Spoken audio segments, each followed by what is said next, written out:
I have a question for you, and I want you to be completely honest with yourself here. Oh, setting the bar high right out of the gate. Right. But seriously, why is it that a, you know, reasonably intelligent person will spend, I don't know, 200 hours meticulously planning their retirement announcement party? Oh, yeah. Agonizing over the catering, the venue. Exactly. The perfect playlist, the exact wording of the LinkedIn post. But then they only spend about 20 minutes planning the actual mechanical reality of the retirement itself. It's wild. I mean, we are completely obsessed with the aesthetics of walking away from work. Yeah. We want that golden watch moment. We want the applause. Right. But we are just woefully unprepared for the financial machinery we actually have to operate the very next morning. And that mismatch of priorities is exactly what we are unpacking in this deep dive. Welcome to Deep Dive Classroom, everyone. Glad to be here. We've got a lot of ground to cover. We really do. Today, we are taking a completely different approach to the retirement conversation. Our mission here is to walk you through a masterclass on the quiet, incredibly boring, but wildly high-value moves you need to make before you tell a single coworker. Or your boss. Or even your family members. Yeah, before you tell anyone that you are done working. The sources we are pulling from today call this the stealth retirement strategy. It is a brilliant framing, honestly, because it recognizes this critical 12 to 24-month window right before you retire. The stealth window. Exactly. That is the window where your financial structure is cemented.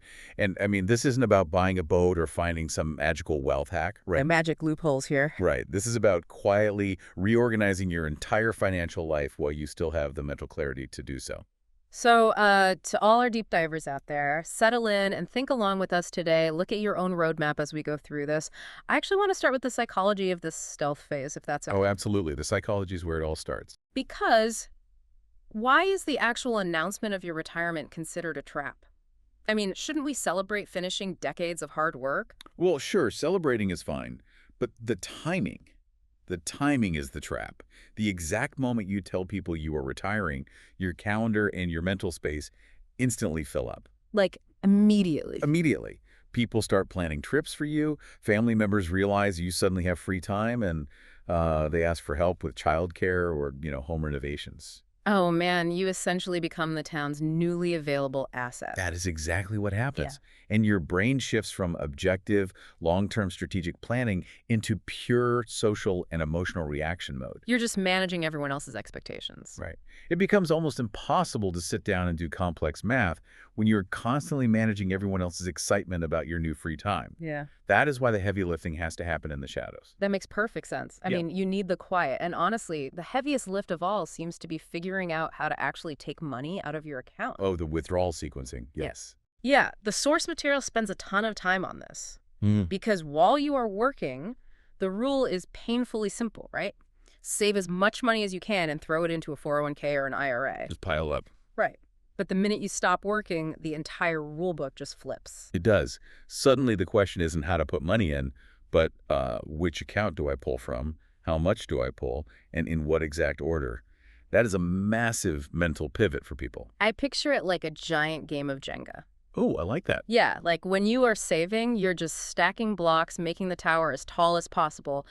But withdrawing, that's when you have to start carefully pulling blocks out. Very carefully. And if you just grab the easiest, most obvious block, which for most people is their traditional IRA, because, well, that's where the bulk of the money sits, you might completely collapse the whole tower. That Jenga analogy highlights the danger perfectly. Pulling from that traditional IRA destabilizes the whole structure because every single dollar you pull from a traditional pre-tax account creates taxable income. If you pull blindly from that account just because it has the largest balance, you are setting a disastrous tax tone for the next 30 years. Wait, let's slow down and explain the mechanics of that because I think people get confused there. How does pulling money from my own retirement account create a tax disaster? Yeah. I mean, I'm going to have to pay taxes on it eventually anyway, right? The IRS enforces those required minimum distributions, the RMDs, usually around age 73, where they force you to take out a certain percentage. You do have to pay taxes eventually, yes. Yeah. But the rate you pay and the collateral damage that income causes is entirely up to you right now. Okay, how so? Think about taxes in retirement, like packing a suitcase for a flight. Every year, you have a suitcase representing the lower tax brackets. The 10% and 12% The brackets. cheap suitcases. Right. If you don't fill that low-tax suitcase every single year, that space is wasted forever. Because you can't carry over unused tax brackets to the next year. Precisely. Yeah. They're gone. And if you wait until you are 73, and the IRS forces you to take massive RMDs from a bloated traditional IRA, you suddenly have way too much income to fit in that small, cheap suitcase. Oh, wow. You are forced to buy a massive, expensive trunk, meaning you are pushed into the 22, 24, or even 32% tax brackets. So the stealth move here is shifting from a year-to-year tax mindset to a lifetime tax model. Exactly. Like, while working, you just care about maxing out your deductions by April 15th. But in retirement, year one's withdrawal strategy literally dictates whether you are filling up those cheap suitcases properly. And the primary tool for filling those suitcases is the Roth conversion. Right, the Roth. This is where you proactively move money from your traditional pre-tax IRA into a post-tax Roth IRA. You pay the tax now at today's low rates, filling up that cheap suitcase so that the money grows tax-free forever. And the government can't force you to take it out later? Exactly. But you have to plan those conversions before you retire, because once you start carelessly pulling money just to buy groceries, the cement on your tax plan has already dried. Which brings us to an incredibly surprising domino effect that the sources brought up.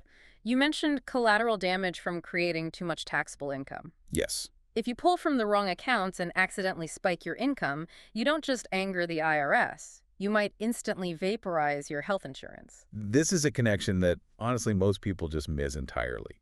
If you are retiring before age 65, you have to bridge the gap to Medicare. Right, because Medicare doesn't kick in until 65. Exactly. So your primary option is usually the Affordable Care Act marketplace.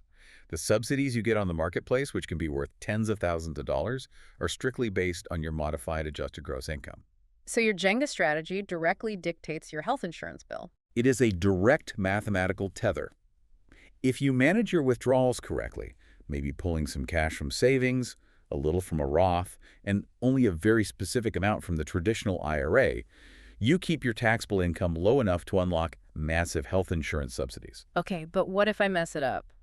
Well, if you pull an extra $5,000 from your traditional IRA just to, buy a hot tub, that extra income could push you over the subsidy cliff. Let me make sure I'm hearing this right. Pulling a few thousand extra dollars could literally cost you $10,000 or $15,000 in lost health insurance subsidies. That is the exact mechanism. You trigger a cliff where the government says, oh, you make too much money for help now. Wow. And sure, you could use COBRA from your old employer instead. But COBRA is notoriously painfully expensive because you are suddenly paying both the employee and the employer portions of the premium. That's a nightmare. Modeling this withdrawal to healthcare connection is arguably the most lucrative thing you can do in the year before you retire. That is terrifying, but, incredibly empowering to know ahead of time. So let's shift to the cash side of the equation. Good idea. The source material emphasizes holding 6 to 12 months of true emergency cash, plus a completely separate pile of cash for known large purchases in the first 2 to 3 years. Yes, and it also stresses tracking your actual real-world spending for the 3 to 6 months prior to retirement. Okay, I have to jump in here and play devil's advocate. Go for it. Why on earth would I track every grocery receipt and utility bill for 6 months? I can literally log into a free retirement calculator right now, punch in my zip code and my portfolio size, and it tells me what my monthly budget should be. It even gives you a little green thumbs up. Exactly, a green thumbs up that says I'm on track. Why isn't that enough? Because those calculators are fantastic for broad motivation, but they're dangerous for actual execution. How so? Calculators assume perfect averages. They assume steady inflation and steady market returns. But, your life doesn't operate on an average. When you are living on a salary, your paycheck comes in, the bills get paid, and the details kind of blur together. But in retirement, every single dollar you spend has to be withdrawn from somewhere. And as we just established, every dollar withdrawn impacts your tax bill and your health insurance. Life doesn't care about the online calculator. Right. The roof leaks. The car needs a transmission, your kid needs a sudden loan. So if you don't have the cash... If you don't have those dedicated separate cash reserves, you are forced to sell your investments to cover those sudden costs. And the mechanism of the stock market almost guarantees you will be forced to sell those investments at the exact moment the market is down. Ouch. That phenomenon is called sequence of returns risk. Selling assets when they are down 30% to pay for a new roof is a permanent wealth killer. Oh. You can never recover those shares. So the application here is what the source calls rehearsing retirement. I love that phrase. Yeah, you track your real, actual spending while you are still working. Discover the cold, hard truth of your numbers. Find out that your grocery bill is actually double what the calculator guessed. Yes. Because if you expose the truth now, you stop those unintended disastrous spending sprees before you even hand in your resignation. It removes the fantasy and replaces it with actual data. And once you have that data, we move into a completely different kind of preparation. Let's call it the bureaucracy of getting older. Oh, the bureaucracy. This involves your legal framework and your insurance coverage, doesn't it? It does. This is the stuff everyone avoids because it feels, I don't know, morbid. But it is deeply vital. We are talking about beneficiaries and estate documents. Right. And there is a mechanism here that catches so many families off guard. The beneficiary forms you filled out on your 401k 15 years ago legally override your actual will. Wait, really? That is a crucial detail. Yes. Your will might be a completely different outcome. Because the forms were current, the assets moved cleanly, instantly, and tax efficiently to his 2 adult sons.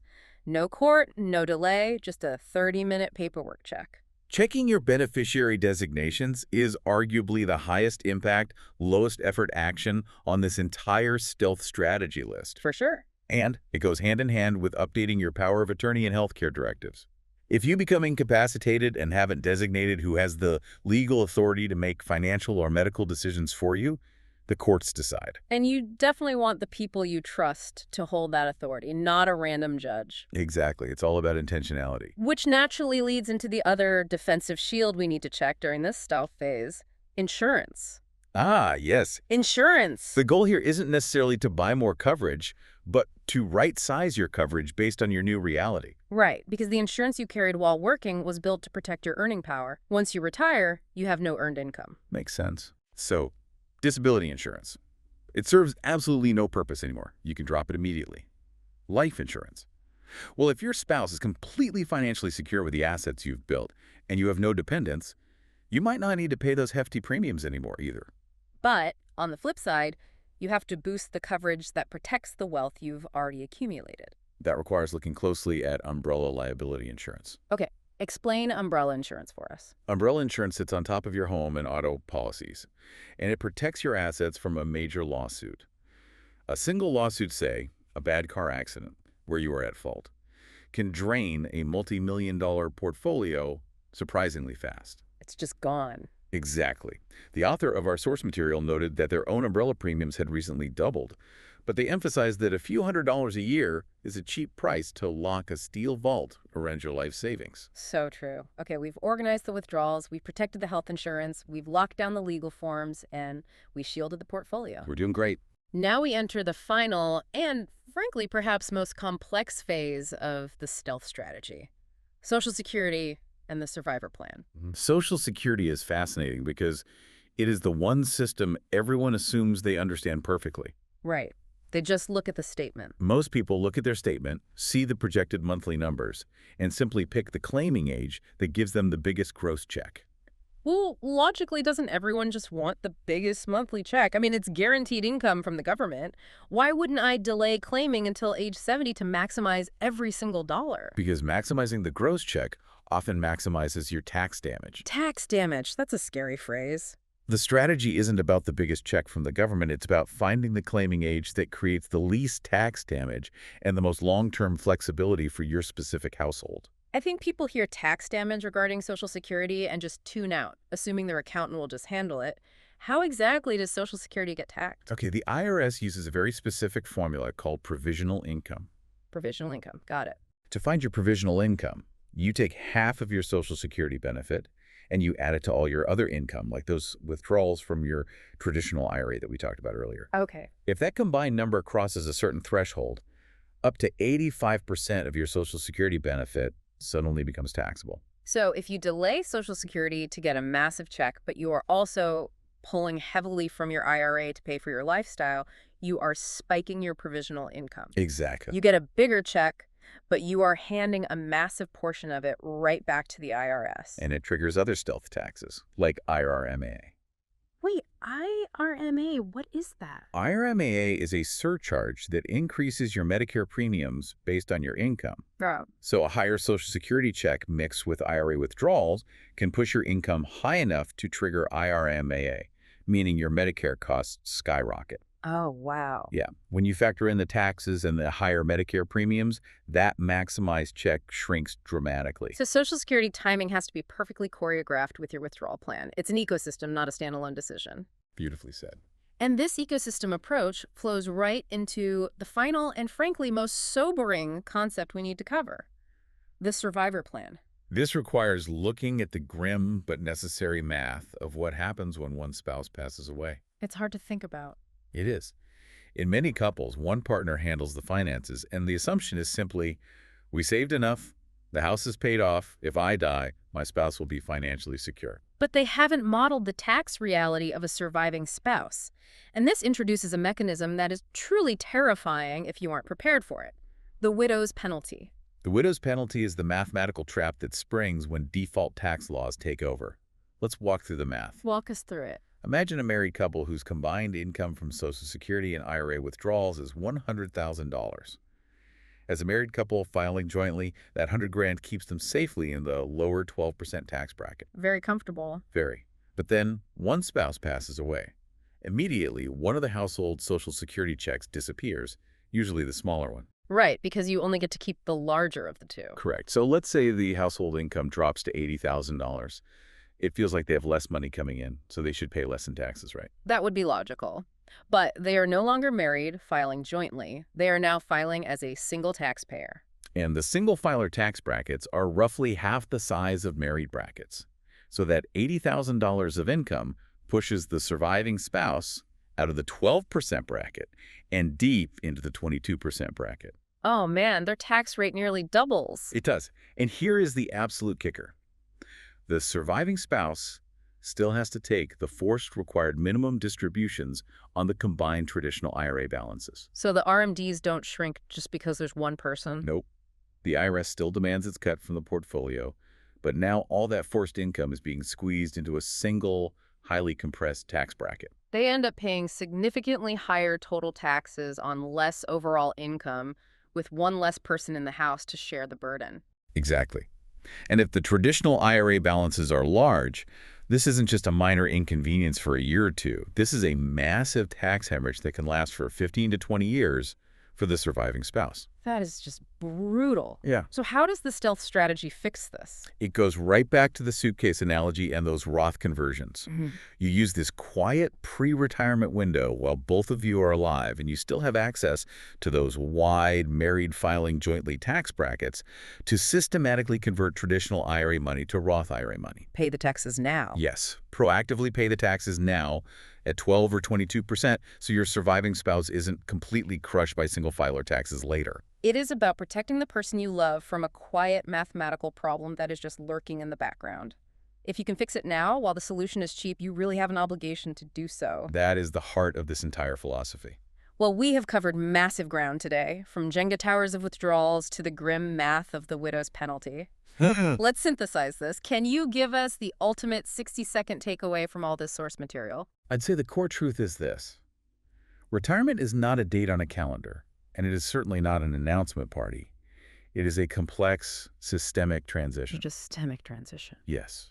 What we've detailed today is about quietly and deliberately organizing your financial machinery.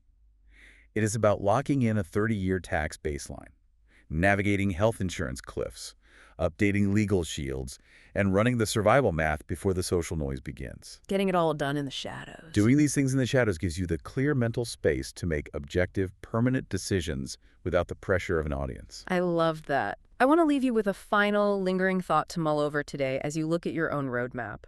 We spend our entire careers obsessing over the finish line, you know? Oh, absolutely. We want to hit that magic number in our portfolio on day one of retirement so we can finally announce our success to the world.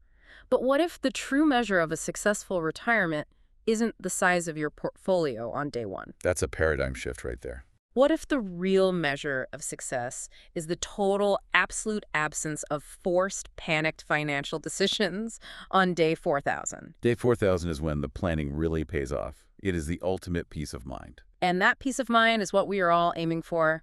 Use the quiet time, do the math. And if you enjoyed this deep dive, please be sure to like and subscribe to the channel. And check out the affiliate links below. Yeah, browse the fourth wall merchandise and drop your suggestions for future topics down in the comments. We read them all. We'll be back next time to unpack another stack of sources and find the hidden mechanics driving our lives. Until then, stay curious and stay stealthy.